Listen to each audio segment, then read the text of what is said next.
Hi everyone, I hope all of you guys are doing well. So today I'm going to go ahead and talk about how you can study international relations for UPSC both for prelims and for mains. आप international relations कैसे पढ़ सकते हैं mains के लिए भी और prelims के लिए भी, दोनों particular एग्ज़ाम्स के लिए जो प्रीलिम्स होता है यूपीएससी में और जो मेंस होता है उसके लिए आप इंटरनेशनल रिलेशंस की कैसे तैयारी कर सकते हैं. Number one, that is what I am going to talk about. And number two, I am also going to talk about how international relations is such an important part of your overall personality, of your overall intellect, how you should cultivate an interest in international relations, because when our view is limited to only our domestic, what is happening around us, we don't get the entire view, we don't get the entire picture. But अगर हम सब तरफ से we look at everything that is happening around the world, and then we are able to filter the information, we are able to see the impacts, we are able to see how everything is interdependent, how everything is affecting everything else. Sometimes आपने सुना होगा एक शब्द butterfly effect, कि if there is something happening in one part of the world, how it can affect some completely opposite part of the world or things. So that is what I am going to tell you about. So first of all, for UPSC aspirants, I am going to focus on how to study for prelims and for mains for international relations. Very simple, very straightforward formula I will give you. If you follow this formula, then आपको बहुत ही easy रहेगा पढ़ने के लिए international relations. ठीक है, तो मैं prelims और mains में पहले मैं डायरेक्टली नहीं जाऊँगा. सबसे पहले मैं बताऊँगा कि कहाँ से आपको शुरू करना है और कैसे किसी भी इंटरनेशनल रिलेशन के फैक्ट को या फिर इंटरनेशनल रिलेशन के टॉपिक को पढ़ना है. Alright, so international relations, if you look at A overall subject, that it can be divided into two major parts. उसको आप दो parts में divide कर सकते हो. One part is going to be your studying various countries and their international relations, like how US, China, England, France, some Western European countries, African countries, Australia, etc. All these various countries which are very big parts of the geopolitics in the world, what are their geopolitical interests and how they behave in terms of their international relations, how they maintain their international relations, what do they do, what are the important factors in their own economies and their own political situation for which they take certain decisions on the world stage. So one is that, one part is countries of international relations, various important countries. In fact, you don't want to study every country, it's not going to be possible, but you are going to study important countries and blocks. So for example, Africa, you can possibly not study a lot of countries in Africa, so you study the blocks in African countries on the basis of language or on the basis of the culture or the borders, right? So countries or their blocks, number one.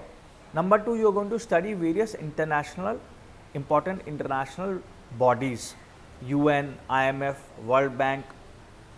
All these different international bodies are there for climate change, for defense ties. Countries have formed different blocks. So that is another group. So different international bodies, whether they are under the UN or whether they are working in consortium with the UN. So those are the countries that you, those are the bodies that you will study. So one is countries, one is important international bodies. And even within the international important bodies, there are some that are actually recognized or work directly with the UN or the World Bank or the IMF, that are directly associated with them. And there are other ones which are more independent in nature. So you have to separate those two, right? For example, BRICS. Now BRICS is a completely different grouping of 4 countries which is not related to any of these, right? Any of the UN organizations or anything. So you want to study that a little separately and you want to know that difference between those. So the third one is going to be the country blocks. Quad, you might have heard of Quad. Then there are new ones that are coming up, I2U2.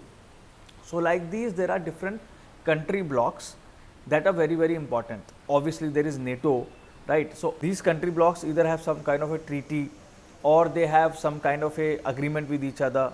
They have officially also met. Sometimes they have not officially met, but it's also just in news because it is under the wraps. So like this, you want to know these 3 different major things. Number one, countries, which are the important ones, and what are their international relations, what are their geopolitics in relation with India and independently, number one. Number two, you want to also study various important bodies in the world, international bodies like UN, etc.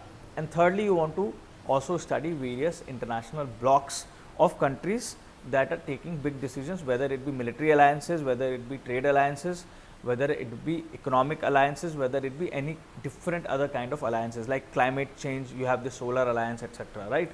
So all these are the different three categories through which you want to look at international relations, and if you divide your study in these three different blocks, it becomes much easier to then organize your study further. तो सबसे पहले आपको ये करना है इन तीनों blocks में आपका टोटल आपका स्टडी प्लान डिवाइड करना है इंटरनेशनल रिलेशंस के लिए. ना उसके बाद the next step is going to be you have to now, let's see how would you study different countries within the first block, which is the countries block. In the countries block, you make a list of the important countries. It is very easy: China, US, Japan, okay, South Korea, then some southeastern countries, you can treat them as a block altogether. Then in Africa, you can treat Africa as a continent block together. Then in Western Europe, you have France, which is very important, Germany, which is very important, you have UK, all right, and then beyond that you move to North America, obviously America, US and the Canadas, and then after that you move to South America. South America you can treat roughly as a block also, all right, and then Russia is a very important part, and in South America maybe Brazil you want to study a little differently, but you don't need to go into that much detail, because if you look at the past year, many years papers, not many questions have come, but you want to know about them. So these are the major countries. I am not forgetting, maybe Australia you can add to that. So these are the major countries, and obviously then India's neighbors, that is very important. So Pakistan, Sri Lanka, Nepal, Bhutan, Myanmar, Sri Lanka, I have already told you. So all these countries you want to study separately because they are India's neighbors and they are very important for us to study. And then from our international perspective, international relations perspective, Afghanistan also becomes important, Iran also becomes important, because this whole block of Middle East is something that is very important to study, all right. So once you make a list of these countries, now you want to study a few things about these countries. What are the few things you should write down? Geography of these countries, very brief geography, where they lie, what are the border countries, what is the geography like, you know, do they have an ocean, do they have water shortage because of climatic conditions there. So climatic conditions and geography hand to hand, so you get an idea what are the major challenges because of geography that the country faces, or what are the major natural resources that this country has, all right, because that plays a very important part in geopolitics. Then you want to read the brief history of that country. Of course, you are not going to go into very details, you are going to study world history anyways, so that's going to help you, but you should know brief history. For example, Israel has a very complicated, complex and interesting history at the same time, and you want to know that, because that might be something, without knowing that you cannot possibly know the international geopolitics of Israel and India and US and Middle Eastern countries. So you have to know the history of the country. Then you want to also study the recent history. So you want to study the brief history, like for example, if you are studying Germany, you want to know the history of world wars and what was the role of Germany in those world wars. Before that also you want to read about the Germanic history, how it came along. But you want to read the recent history also, in the last 50 years, 100 years, what kind of industrial revolution, what kind of technologies they are excelling in, what kind of things they are doing, and what kind of relations they are having with other countries, what are the major priorities when it comes to international relations, all right. So all this you can easily find on Google, on news, through channels on international relations.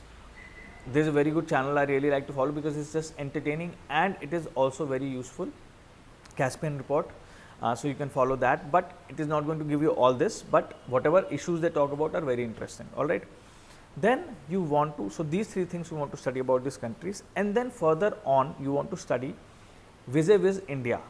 What is that country's position in respect to India, with respect to the Indian diaspora there, with respect to the trade that India does with them, defense ties with India. So write down all this, okay. Indian relations with these countries in respect to diaspora, trade, defense ties, oil and energy, services trade if there is any. What is, if this country is providing any kind of food help, important food grains or food products that are being exported or imported to India, you know, all these things you have to study.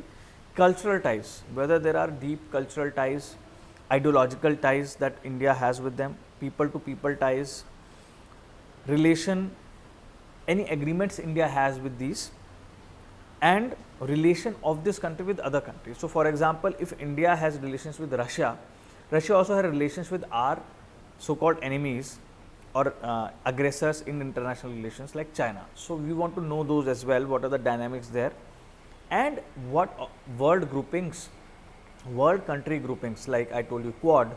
So such world groupings or NATO is this particular country part of. So that way you can get this entire map of the international relations of that country. So from history you have started to geography to recent history and to all these various points, you map them out even in 1, 1, 2, 2 literally lines.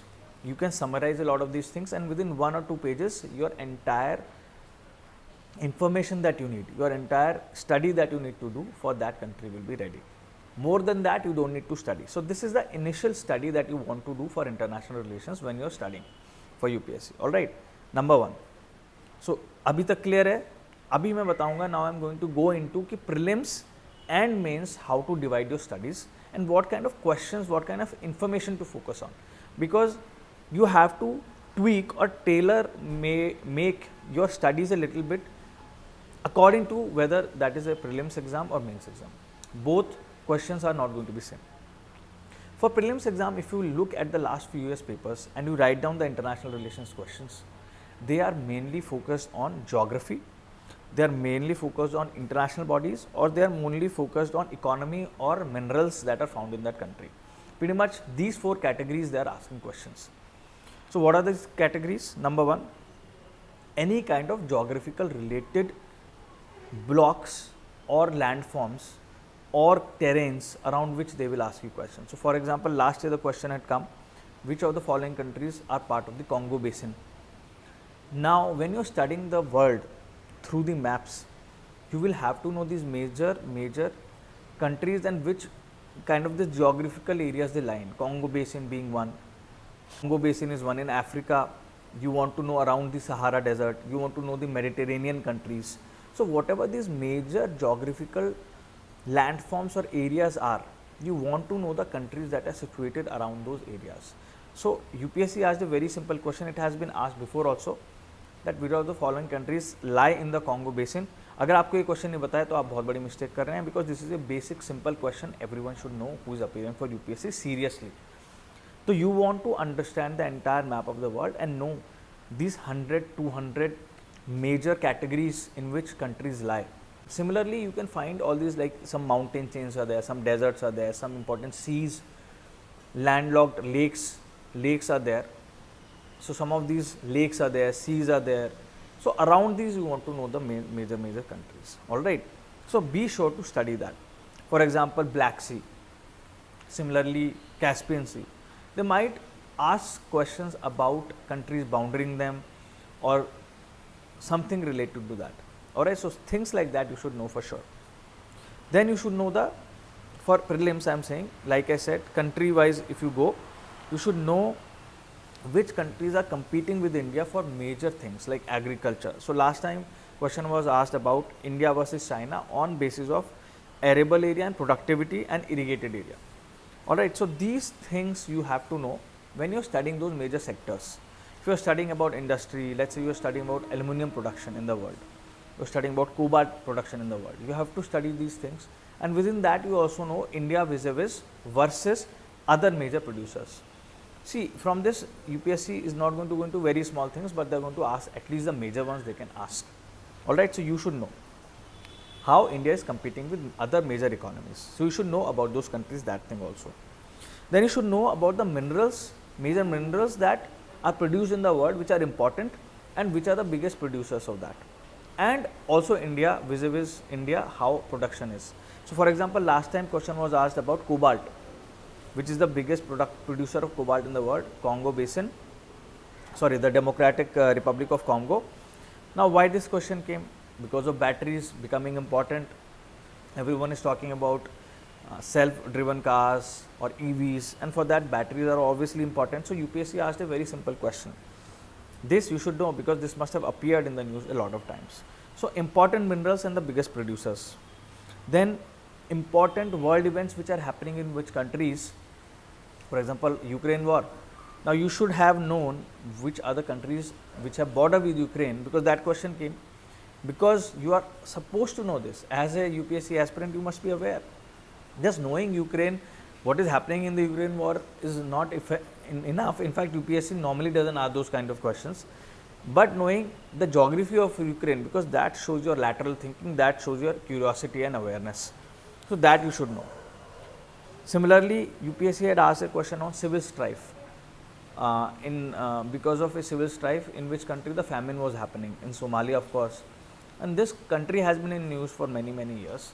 Almost every year UPSC has asked question about this. So basically for prelims, UPSC asks questions on 3-4 categories: geography, related geographies with the countries, world events, where are major world events happening, or major technologies that are emerging, and in relation to those countries which are either producing those minerals, where those major world events are happening, the countries surrounding those countries, major countries in particular, landforms or geographical areas, countries, international borders you should know in respect to those major geographical areas or major events if they are happening. So in that country, what are the bordering countries, and also any competition that India has with major countries, and in relation to that, how India augurs or how India does with relation to, for example, the agriculture question that had come. Now this is for the prelims. If you do this much, the ones I told you earlier and this, you are very much well set for the mains also. But for prelims, this much you have to do. Now for mains, what you have to do is, for mains, you have to study mostly a bigger picture things in respect to two things: India's relations with other countries, important countries, neighbors and other important countries, and major world groupings in the world in which India is part of. Definitely those you have to study, the country blocks as well as any new ones that have come out. So for example, Quad, there was a question on Quad that had come up. I2, U2, there was a question that last year came on. So world groupings, India is asking questions on. Country groupings, UPSC is asking question on. Then vis-a-vis India, whatever is happening in other countries with respect to trade, with respect to defense ties, you should know. For example, with Sri Lanka, question had come last time. With Nepal, question can come again. With respect to Pakistan, question has come many times. Very standard and very well known questions. So you should definitely prepare India's relations with all these countries and know them on a scale of different things: historical relations, cultural relations, geopolitical equations, economic trade between the countries, defense ties, cultural ties, like I told you. Then if they are part of any world groupings, and then have a little bit of your analysis on the basis of these absolute facts. Alright, so this is overall how you prepare for international relations. If you organize your study this way, if you be patient, don't worry, you will, first day when you study international relations, you will be saying, oh, this is so much hard to understand, I am not able to really, I have never known about these countries, I have never known about these things, these facts and all these things going on. It can get overwhelming. It is an area in which people are experts, in one country people are experts. So obviously you cannot know it all, but you can know enough to be intelligent, to seem curious, and to have that common sense, to have that knowledge and common sense to actually have a good conversation and be intelligent enough to come to conclusions about things. Alright, and that is what UPSC wants to make you. UPSC wants you to be an aware, curious, and a well-rounded individual who uses the facts, who uses his intelligence and the facts in order to come to good conclusions and be able to discuss, talk and understand any issues. Because in the today's world, what is the most important skill? The most important skill is information everyone has. The most important skill is to be able to understand that information and be able to holistically talk about anything, not be tunnel vision, but holistically talk about anything in the big picture of things. Alright, so hopefully today's session really helped you. Let me know if you have any questions, happy to solve them, happy to answer them. And this weekend I am going to come up with more such classes on how to study specific subjects also, and how to also give you some life tips in order for you to follow, so that you can actually become a better person, you can improve, you can get that 1% improvement every day that you need in your life. Alright, take care, bye bye, and let me know if you have any questions.